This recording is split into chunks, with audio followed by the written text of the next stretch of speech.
So here we have the Volkswagen Golf GTD on a 64 plate. I'm going to start off by showing you around the outside of the car, and then we'll hop in and run through some controls on the inside. From the outside you can see it's a 5-door car with alloy wheels. Let's start off inside the boot and then work our way around the rest of the car from there. As we approach the back of the car, you can see we have reversing sensors, plenty of boot space as well, along with that 60/40 split folding rear seat should you wish to increase this space even further. Okay, so we're just going to work our way back around to the front of the car, and then we'll hop in and run through some of the controls on the inside of it from there. Just briefly before we climb in, I think it's well worth seeing the interior from this exterior point of view. There's plenty to run through on the dashboard, so let's hop in and we'll do that now. Okay, now that we're inside the car, we're going to start with the dials. On the left-hand side, we have the rev counter and coolant temperature gauge, and on the right-hand side, the speedometer and fuel gauge. In the centre, you can see the main trip computer, which includes the total miles for this car. They are 99,117.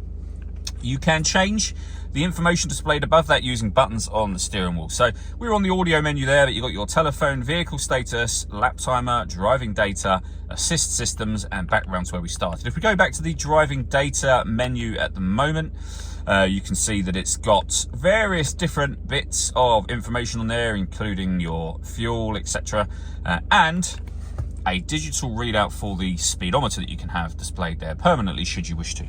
If we back out to the steering wheel, the buttons I was just using are here.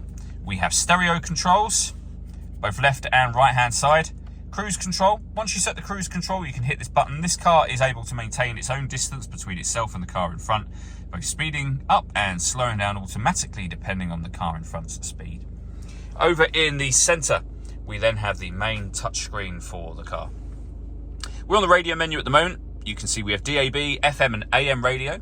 If you press the media button, we're then on the menu where you can listen to your own music. And again, plenty of options.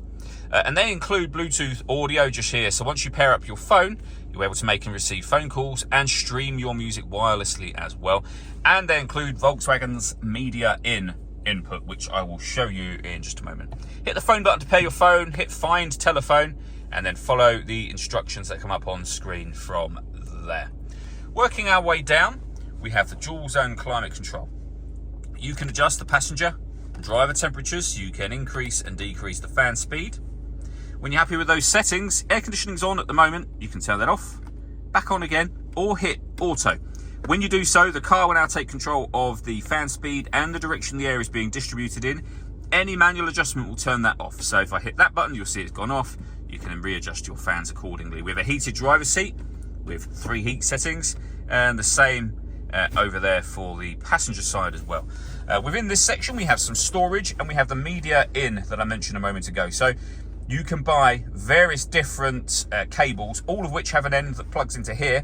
The opposite end of the cable has, as I say, lots of options from an iPhone lightning cable to a USB cable, all sorts of things that you're able to get online or through a Volkswagen retailer. We have a 6-speed manual gearbox. Parking sensors, which you can turn on and off. I'll come back to this button last of all. We can turn off our traction control. Our stop and start. This car is designed to cut out when it's stationary in traffic to save you fuel. The system is turned off when that light shows.